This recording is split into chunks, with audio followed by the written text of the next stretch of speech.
पूर्णमदः पूर्णमिदं पूर्णात् पूर्णमुदच्यते पूर्णस्य पूर्णमादाय पूर्णमेवावशिष्यते।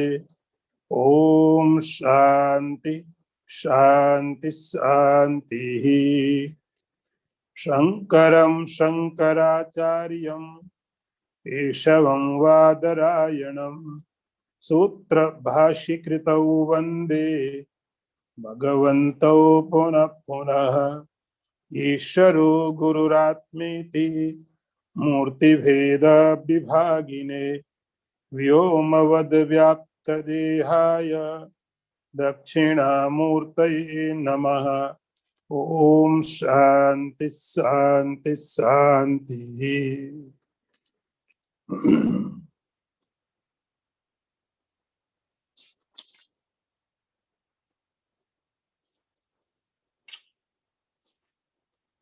स्वप्रकाशम अधिष्ठानम स्वयं भूय सदात्मनः ब्रह्मांडम अपि पिंडांडम त्यज्यताम मल भांडवत्। अर्थ देखिए, जगत का अधिष्ठान जो स्वयं प्रकाश पर ब्रह्म है, उस सत्स्वरूप से स्वयं एक होकर पिंड और ब्रह्मांड दोनों उपाधियों को मल से भरे हुए बर्तन के समान परित्याग कर दो।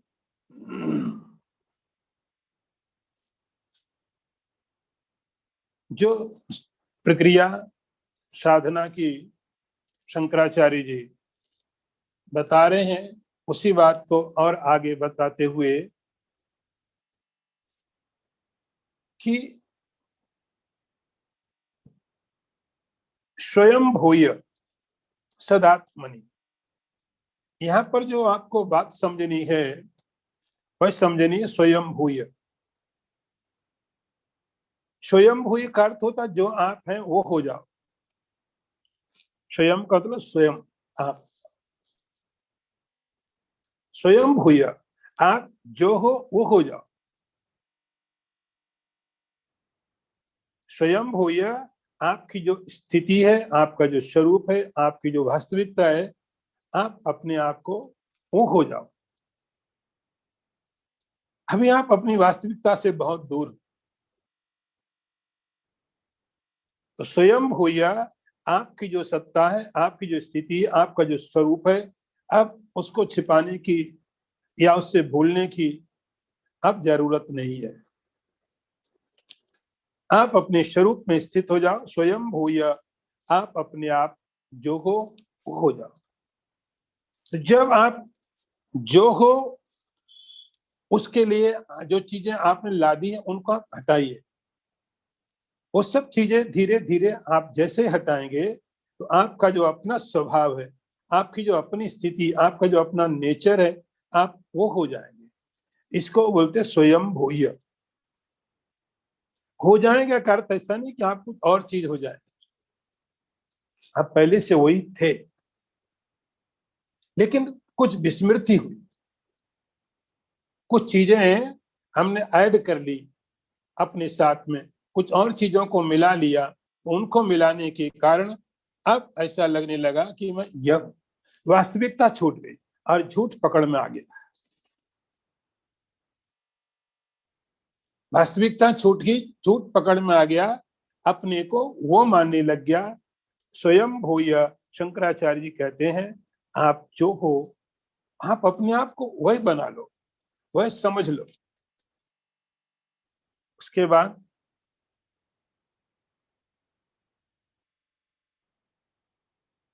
स्वयं प्रकाशम अधिष्ठानम सदात्मनः।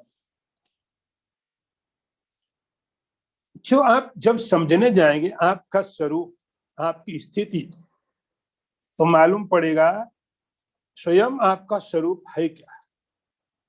अभी तक जो चीजें समझी थी, जब आपने अपने को वो स्वयं भूय होकर के देखा तो मालूम पड़ा स्वयं प्रकाश। स्वयं प्रकाश आपने अर्थ समझा, अपने आप प्रकाशित है, उसको किसी की जरूरत नहीं है।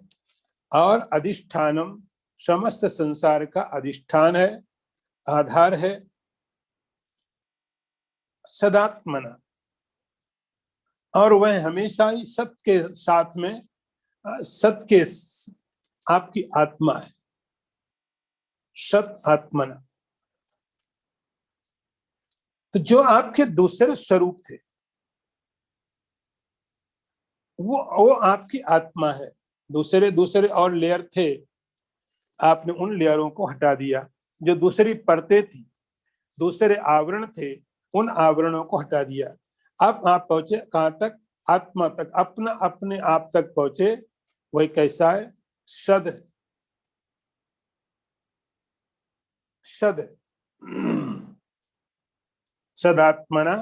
तो ये प्रक्रिया आपको बताई कि वो साधक स्वयं भी हो या अपने आप में स्थित होता है, और अपने आप में स्थित होने का अर्थ होता है उसको लगता है कि मैं स्वयं प्रकाश स्वरूप हूं, मैं संसार का अधिष्ठान हूं और अपना ही आत्मा हूं। यहां पहुंचने के बाद फिर आगे चीजें क्या होती हैं? अंडांडम ब्रह्मांडम, दो बातें हैं, एक अंडांड और एक ब्रह्मांड। ब्रह्मांड का अर्थ होता है पूरा का पूरा, ये ब्रह्मा का अंडा। अंडा, इसका शब्द क्या है? पुराणों के हिसाब से पूरा का पूरा जो यूनिवर्स है, हम लोग बोलते 3 लोक, स्वर्ग, पृथ्वी और पाताल। और किसी जगह किसी और तरीके से कहा होगा, लेकिन आप पुराणों की भाषा में समझें तो ऊपर का जो हिस्सा है उसको बोल देंगे स्वर्ग लोक। सब उसमें आ गए। यदि मैं और एक्सप्लेन करूं तो उसमें भू भोवा स्वाहा महातपः सत्य ब्रह्मलोक, इस तरह का एक हिस्सा है। नीचे के भी 7 लोक माने जाते हैं, तल, वितल, सुतल, तलातल, रसातल, महातल और पाताल। बीच में हमारी स्थिति है। तो 3 लोक ऊपर में, 7 ऊपर में, 7 नीचे। तो इन ऊपर नीचे के लोकों को ऐसे बांट दिया जाता है, ऊपर का हिस्सा स्वर्ग लोक बोल दिया, नीचे का पाताल हो गया, और बीच में जहां आपकी स्थिति हो धरती होगी। 3 सबको मिला के बोलते हैं ब्रह्मांड। जैसे ब्रह्मा का कोई अंडा, तो अब कोई दाना आप देखते हो, कोई सीड होता है, आप उसको पानी में डाल देते हो, धीरे धीरे स्प्राउट होता है। स्प्राउट होने के पहले बीच में से क्रैक टूट जाता है।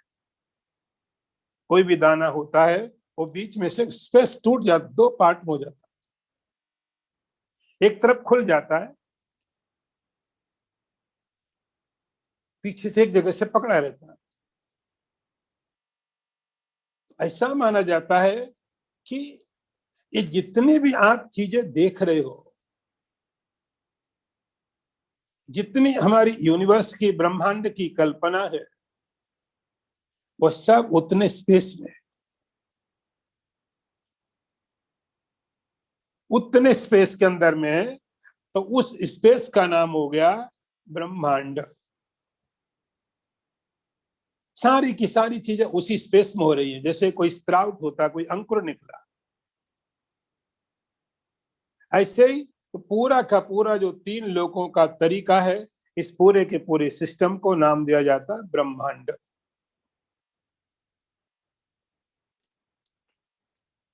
अब उस ब्रह्मांड में तो ये एक्सट्रीम सबसे बड़ा हो गया, जो आप कल्पना कर सकते हो, जो आप सोच सकते हो, आप सोचो कि कितना बड़ा, कितना बड़ा। आपको जो भी सोचना आप उतना बड़ा सोचिए। लेकिन अब इसमें सबसे छोटा हिस्सा सोचिए।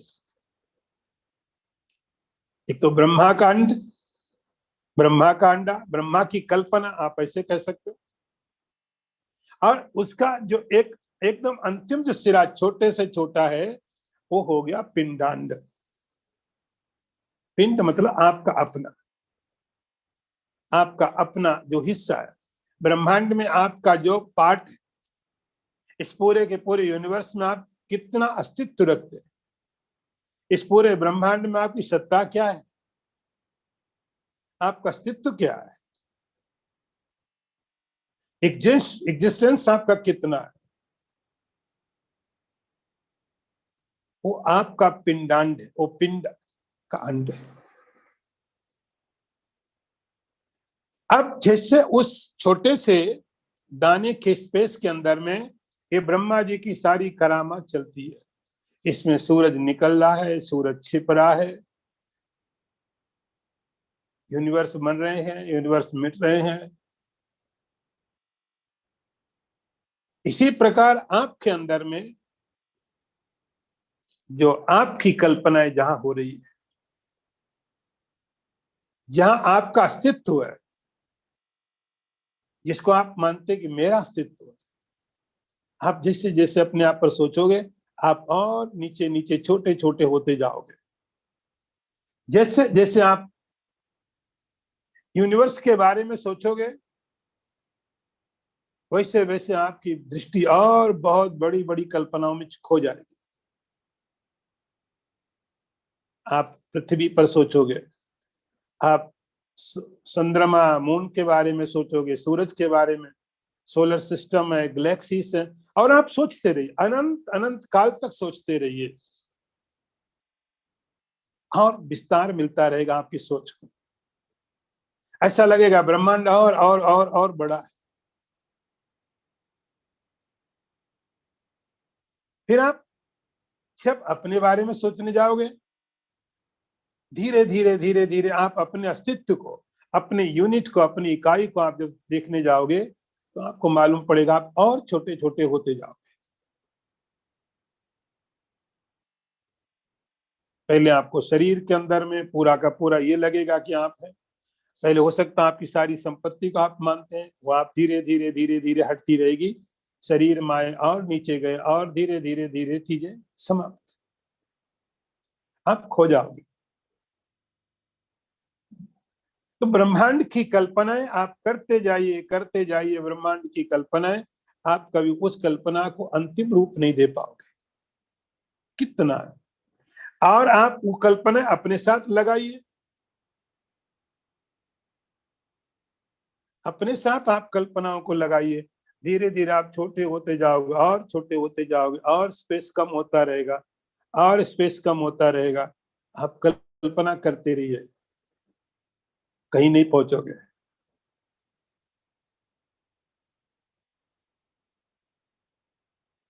जब ये साधक स्वयं भूया अपने आप में स्थित होता है, जब आप अपने को एक यूनिट मानते हैं, एक अलग आपकी सत्ता मानते हैं, तो आप सोचते सोचते जाइए, ढूंढते ढूंढते जाइए, आपको कहीं कुछ मिलने वाला नहीं है। ब्रह्मांड में भी आप कल्पना करते जाइए, सोचते जाइए, अनंत काल तक सोचिए, आप कहीं नहीं पहुंचोगे।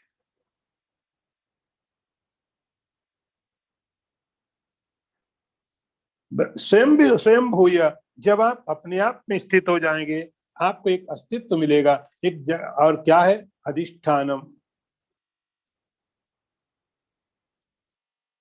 अधिष्ठान के रूप में। कल्पना के रूप में आपका कोई अस्तित्व नहीं है, अधिष्ठान के रूप में आप सबके अधिष्ठान हो। कल्पना के रूप में आपकी कोई सत्ता कहीं नहीं, क्योंकि आप कल्पना हो नहीं। तो जब आप कल्पना करते जाएंगे, तो चाहे सारे ब्रह्मांड की कल्पना करो तो भी आप कहीं नहीं पहुंचेंगे, या आप अपने को अगर अलग एक छोटा यूनिट मान के आप ढूंढते रहेंगे तो भी आप कहीं नहीं पहुंचोगे। जब आप अपने को अधिष्ठानम, अधिष्ठान के रूप में जानोगे, स्वयं भूया, उस समय में ये ब्रह्मांडम बाहर की जितनी आपकी कल्पना है, जितने आपके चिंतन है, वे सब और अंडांडम आपके अंदर जो आपकी सत्ता है, वो दोनों व्यर्थ हो जाएंगे। इन दोनों का कोई सत्ता नहीं, दोनों का कोई अस्तित्व नहीं रह जाएगा, दोनों समाप्त हो जाएंगे। उन्होंने शब्द का प्रयोग किया कि जैसे किसी बर्तन में गंदगी भरी हो, गंदगी भरी हो तो आप क्या करते हो? उसको आप फेंक देते हो और मुड़ के देखते भी नहीं हो। मन में ऐसा अहंकार भी नहीं आता है कि गंदगी का बर्तन मैंने बाहर फेंक दिया। मन में ऐसा विचार भी नहीं आता है गंदगी वाला बर्तन देखो मैंने फेंक दिया। अरे तो फेंकना ही था, फेंकना चाहिए था बहुत पहले।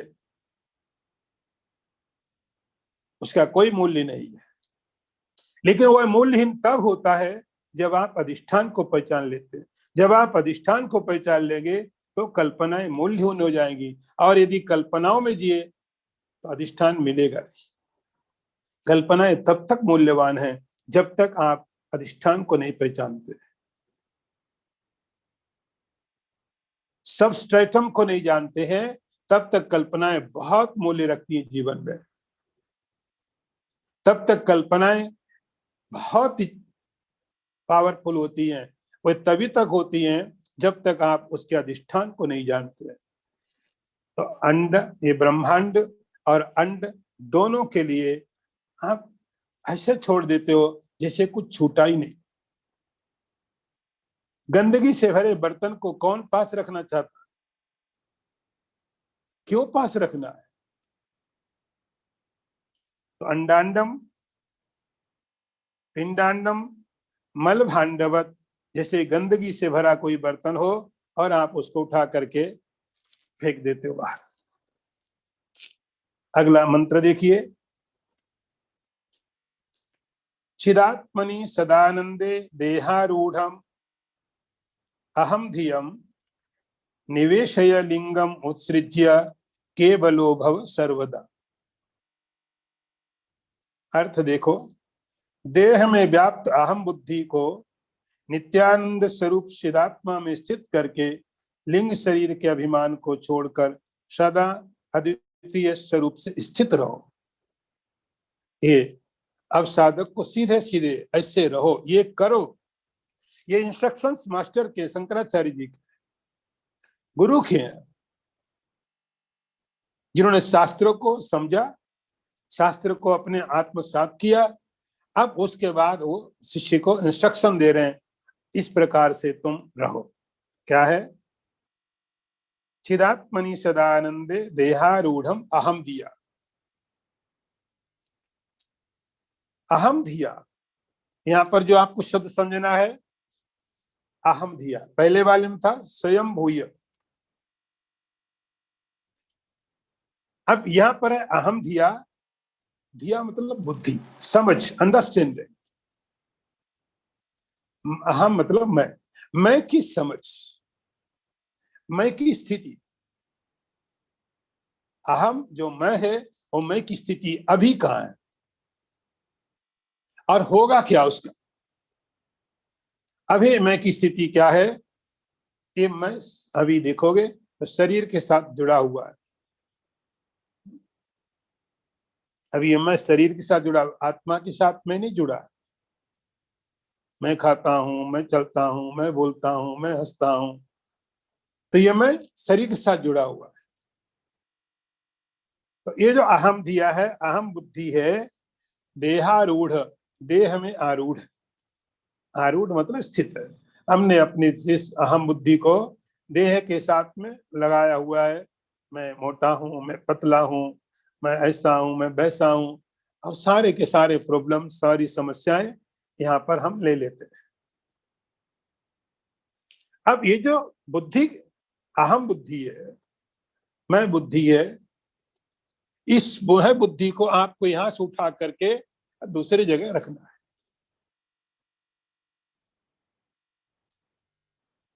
अहम जो मैं है, अभी मैं की स्थिति शरीर के साथ है। साधक को इस अहम भाव को इस शरीर में से उठा करके रखना है। रखने की जगह क्या है? अभी तक तो हमने एक शरीर से अहम बुद्धि उठाई, दूसरे में रख दी।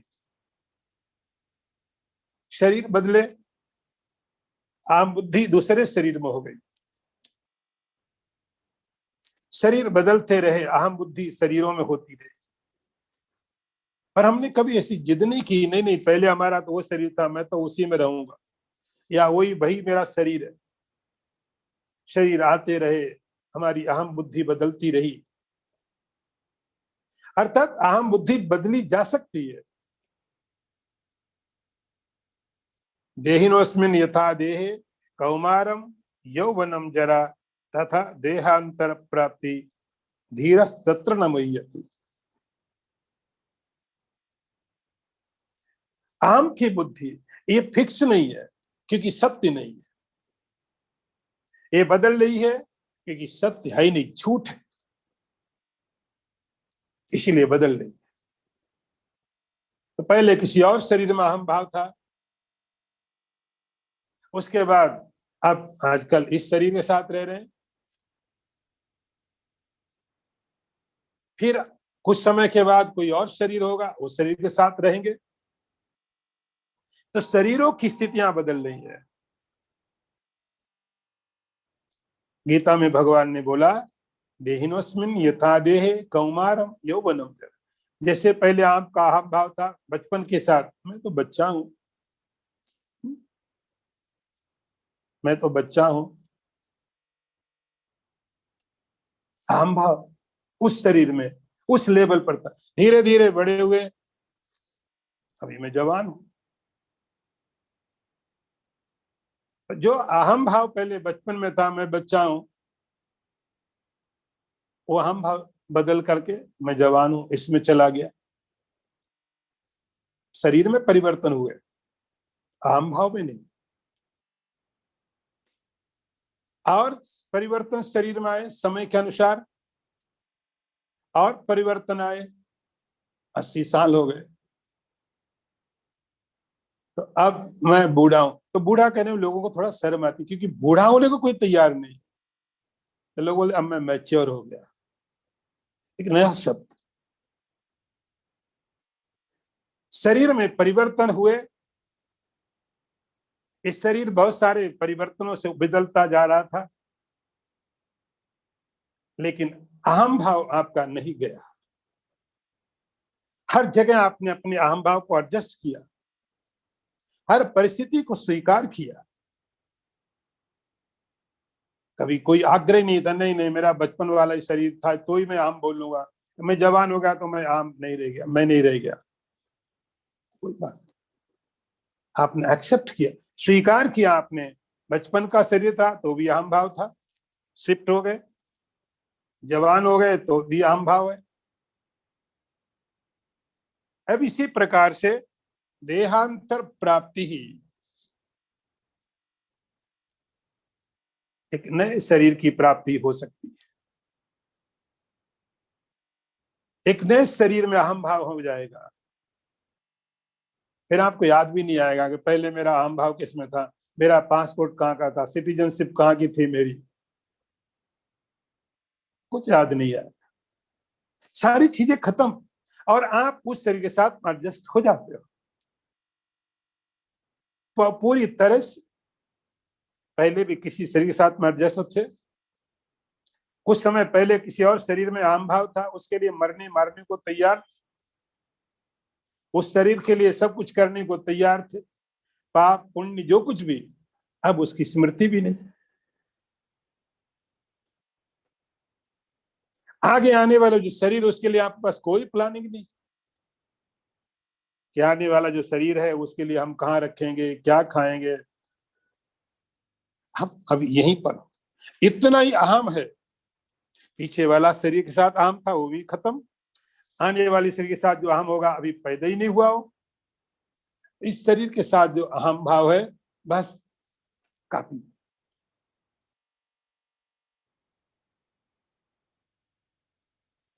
लेकिन हम इतने फ्लेक्सिबल हैं,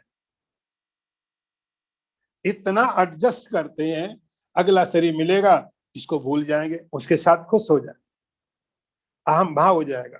तो हमारा अहम शिफ्ट तो होता है, जगह तो बदलता है, और हम एक्सेप्ट करते, स्वीकार भी करते हैं।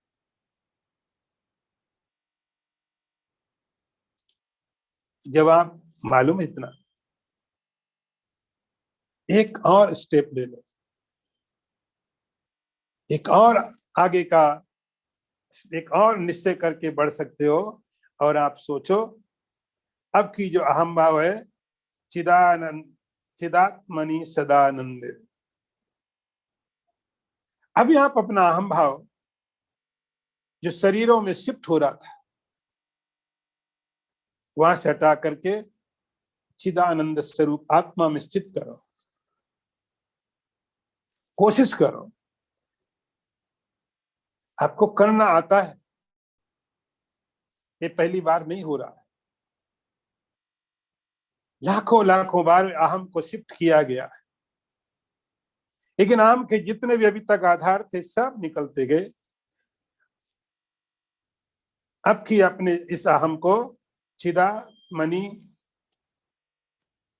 सद चिद आनंद स्वरूप जो आत्मा है, जो हमेशा साथ में रहने वाला है, उसके ऊपर में आप इसको वहां रखो।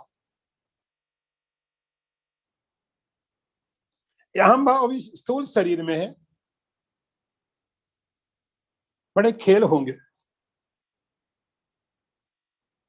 विचित्र स्थितियां आएंगी। जब आप इस अहम भाव इस शरीर से निकालेंगे, अड़ोस पड़ोस में कुछ देख करके उसमें घुस जाएगा, शरीर के साथ रहना चाहता है। लेकिन यदि आपने विचार करके, विवेक करके इस अहम भाव को यहां से निकाला, तो दूसरी जगह घुस के बैठेगा, प्राण के साथ घुस के बैठ जाएगा। अहम भाव ये आपने बहुत कठिन प्रयास किया, अच्छी तरह से समझा, अच्छी तरह से प्रैक्टिस की, तो इस शरीर से अहम भाव निकला, लेकिन आसपास ज्यादा दूर नहीं जाएगा, प्राण में जाके बैठ जाएगा। आपने वहां से निकाला और मन में जाके, इंटेलेक्ट में जाके, इन सभी चीजों को यहाँ एक शब्द दे दिया, लिंग देहम। स्थूल शरीर इसमें से आप निकालेंगे तो जाके ये सूक्ष्म शरीर में बैठ जाएगा, इतनी जल्दी दूर नहीं जाएगा। स्थूल देह से आप किसी तरह निकालेंगे तो ये स्थूल शरीर के आसपास जो चीजें मिलेंगी, यहाँ प्राण मिलेगा, मन मिलेगा, बुद्धि मिलेगी, आनंद मिलेगा, ये यहां से शिफ्ट होकर के वहां बैठ जाएगा। इसमें आपकी मदद धर्म शास्त्र भी करेंगे, इस परिवर्तन के लिए आपकी मदद फिलोसॉफी भी करेंगी। लेकिन बस होगा इतना, स्थूल शरीर छोड़ करके ये जाके सूक्ष्म शरीर में बैठ सकता है। मैं जीव हूं, अभी है जैसे मैं मनुष्य, मैं मनुष्य हूं, ये भाव है। लेकिन आपने साधना की, कठिन प्रयास किया, धर्म शास्त्र किए, पुण्य किए, और धीरे धीरे मार्गदर्शन मिला, तो वो आम यहां से उठ करके हो सकता है, संभावना बहुत ज्यादा है कि जाके इस सूक्ष्म शरीर में बैठ जाए। मैं प्राण हूं, मैं सूक्ष्म शरीर हूं। सूक्ष्म शरीर की जो अवधि है, जो टाइम है, बहुत लंबा है। स्थूल शरीर की जो अवधि है बहुत कम है, 50 साल हो सकती है, 100 हो सकती है, किसी की और बड़ी, किसी की कम। लेकिन सूक्ष्म शरीर सबका वो बहुत बड़ा होता।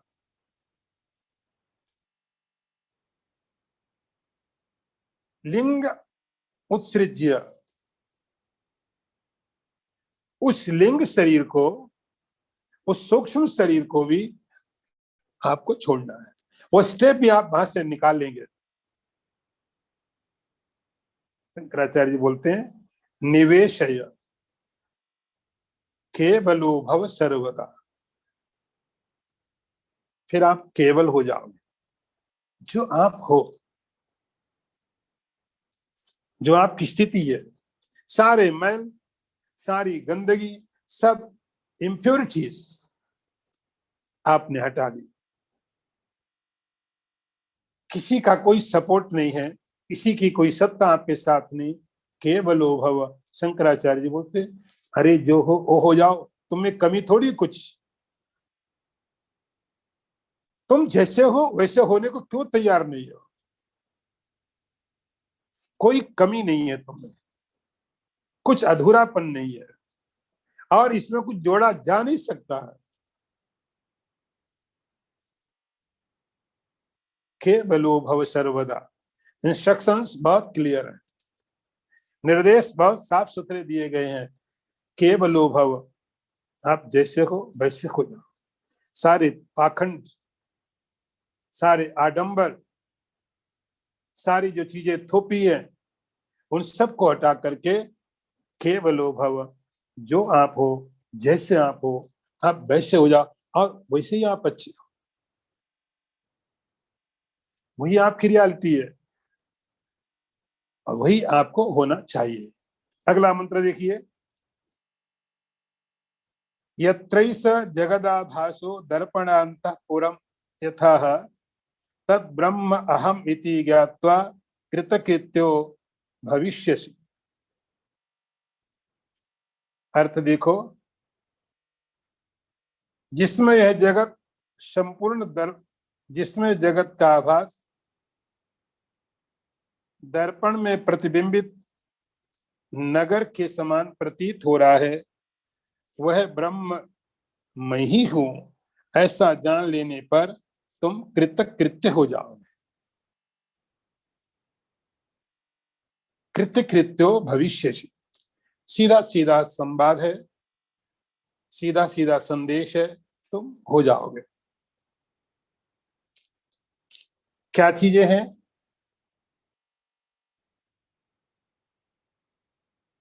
हम लोगों ने पिछले समय शंकराचार्य जी का एक स्तोत्र लिया था, दक्षिणामूर्ति स्तोत्र।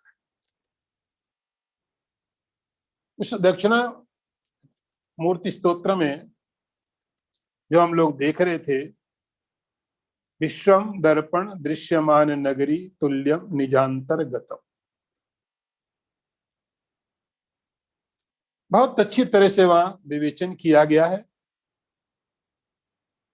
यह विश्व, विश्वम दर्पण, दर्पण का अर्थ होता शीशा, मिरर।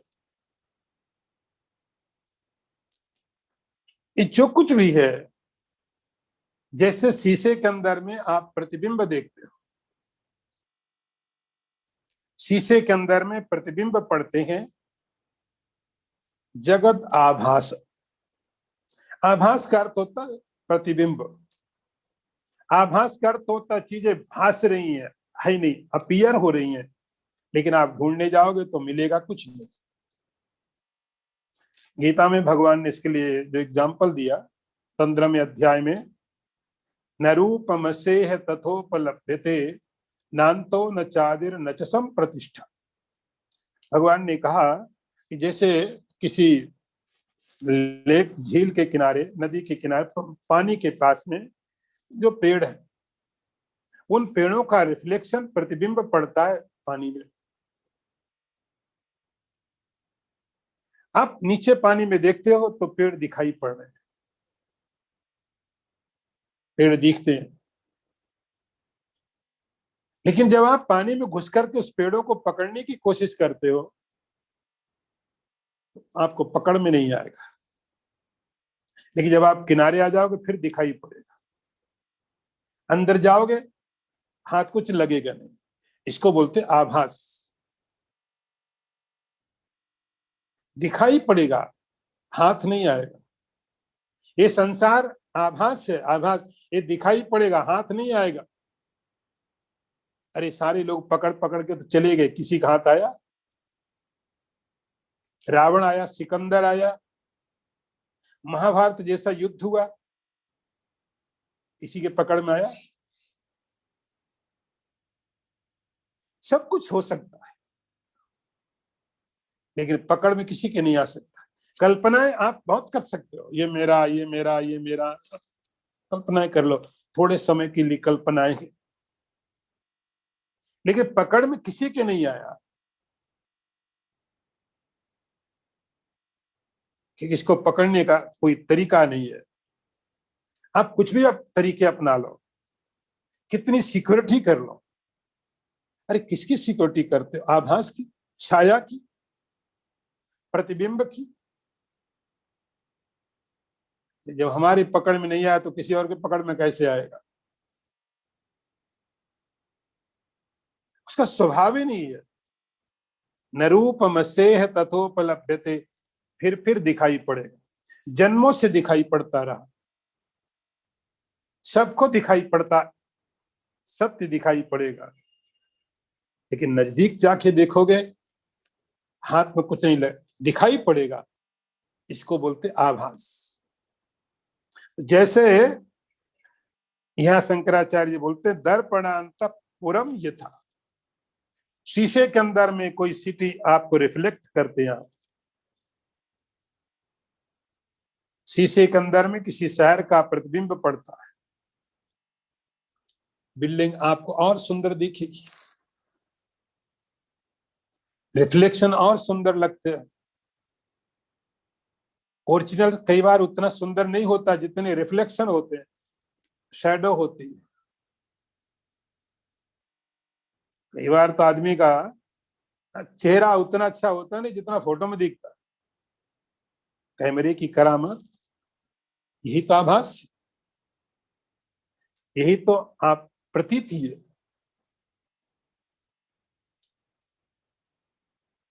दर्पणांत पुरम यथा, तो जैसे दर्पण के अंदर में, शीशे के अंदर में प्रतिबिंब पड़ा, वो प्रतिबिंब सुंदर दिखाई पड़ा। किसी शहर को देखा, अच्छी बिल्डिंग दिख रही है, अच्छे गार्डन दिख रहे हैं, अच्छे रोड्स दिख रहे हैं। जब आप टीवी स्क्रीन पर दिखते हो, दिखता क्या है? टीवी स्क्रीन के ऊपर जब हम देखते हैं वो दर्पण के अंदर प्रतिबिंबित है, थोड़ा बाया बाया आ रहे घूम करके। जब आप सिटी टीवी के ऊपर में, स्क्रीन के ऊपर में कोई देखते हो, सिटी देख रहे हो, उस समय फैसिलिटी थी नहीं, एक एग्जाम्पल भी दिया जा सकता था। जब आप टीवी स्क्रीन के ऊपर कोई सिटी देखते हो, आप रोड्स देखते हो, जंगल देखते हो, समुद्र देखते हो, और अच्छा दिखता है, जितना अच्छा शायद वहां हो नहीं। प्रतिबिंब ज्यादा सुंदर दिखते हैं, क्योंकि उसमें आप अपनी इमेजिनेशन डाल सकते हो। आप सत्य में अपनी कल्पना ही नहीं डाल सकते। सत्य आपकी कल्पनाओं पर टिका नहीं है, आपकी कल्पना सत्य पर टिकी है। सत्य उनका आधार है, तो वो ज्यादा सुंदर दिखाई पड़ सकती हैं। तो जब आप टीवी स्क्रीन के ऊपर में देखते हो, कोई सिटी देखते हो, कोई रोड्स देखते हो, नदी देखते हो, तालाब देखते हो, अच्छा दिखता है।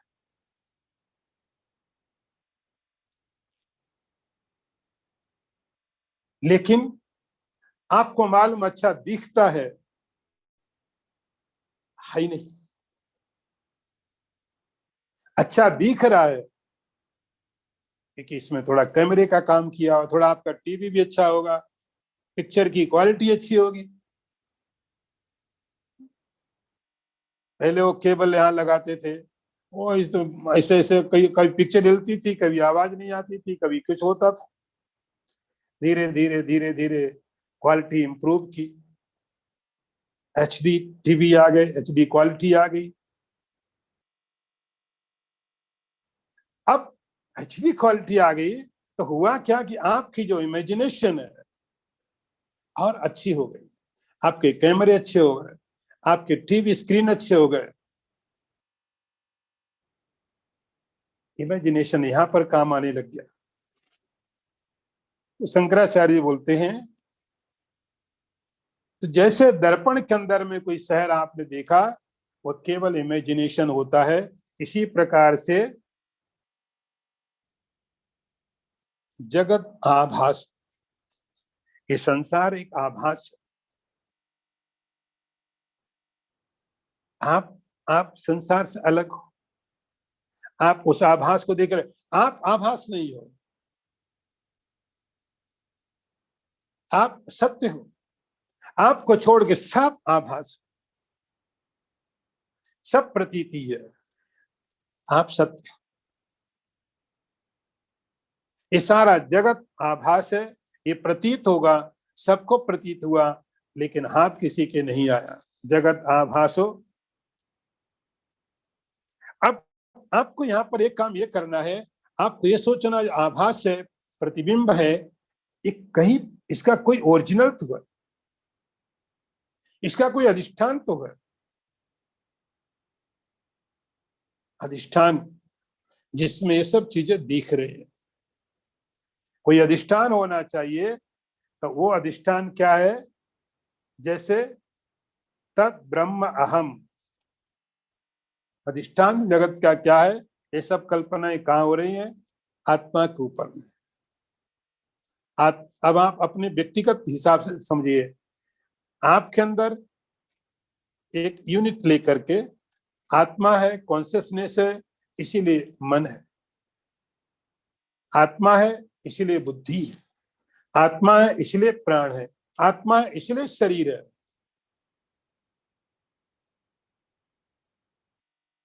जिन शरीरों में से ये प्रक्रिया खत्म हो जाती है,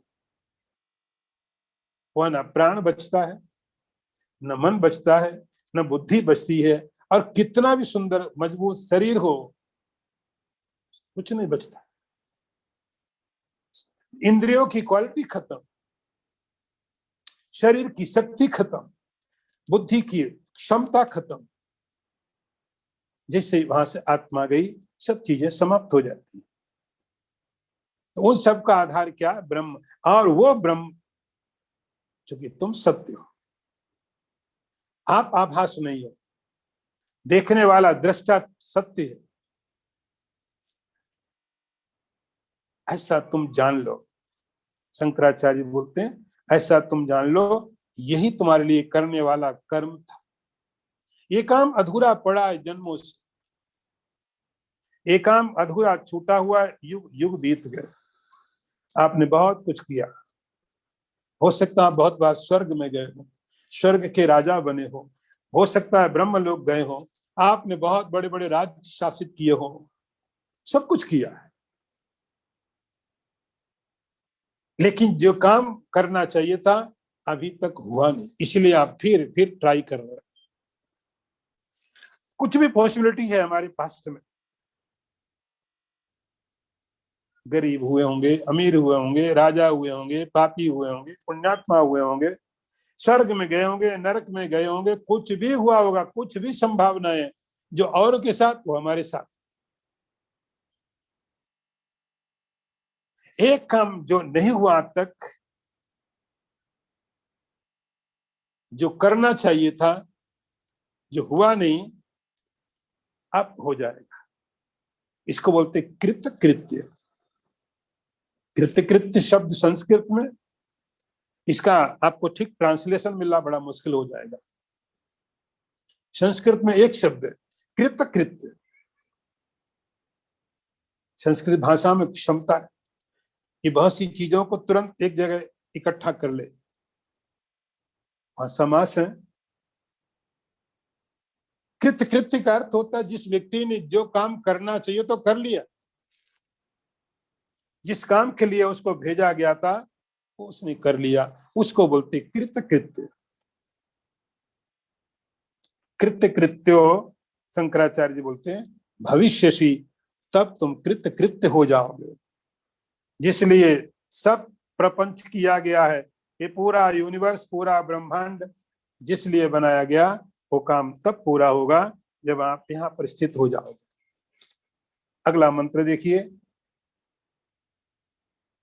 यत् सत्यभूतम निज रूप माध्यम चिदद्वयानंद मरूपम अक्रियम तदेत्य मिथ्या वपुरुत्सृजेत सृजेत शैलूषवद्वेषमुपात्तम आत्मनः।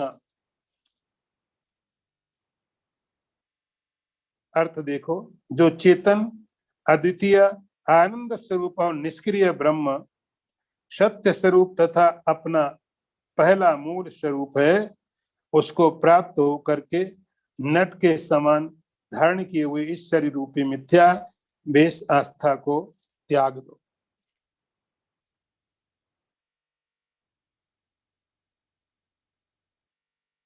एक बड़ा अच्छी तरीके से समझाने की कोशिश की शंकराचार्य जी ने।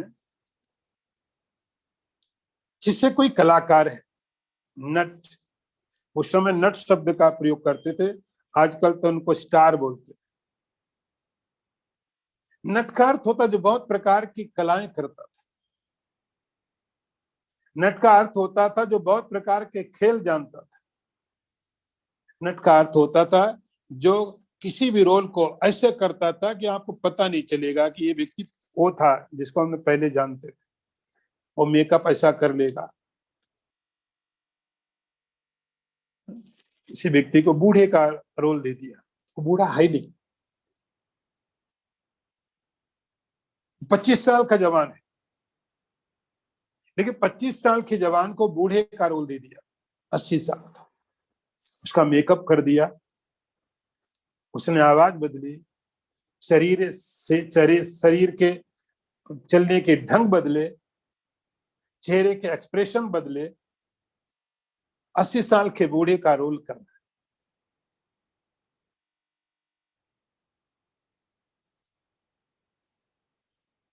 बूढ़े जैसी भाषा बोलेगा, उसकी जैसे आवाज निकालेगा, उसके जैसे चलेगा,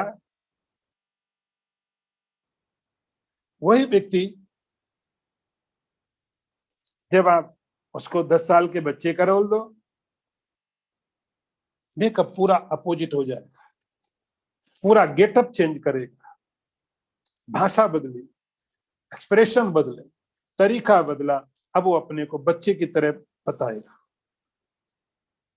उसको बोलते हैं नट, जिसको आप एक्टर बोलते, अभिनेता।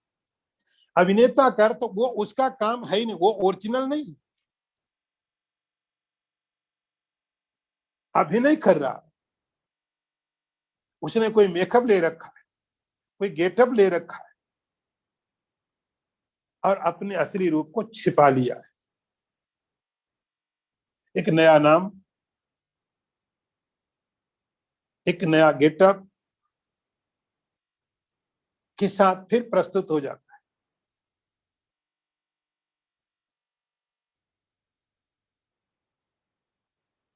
धीरे धीरे धीरे धीरे अब कोई व्यक्ति बार बार अपना गेटअप बदलता है, कभी ये रोल करता है, कभी वो रोल करता है, कभी क्या रोल करता है, कभी क्या रोल करता है। और धीरे धीरे रोल करते करते अब आप ऐसी कल्पना करो, ऐसे सोचो कि व्यक्ति अपना असली स्वरूप भूल जाए। मैं कौन हूं?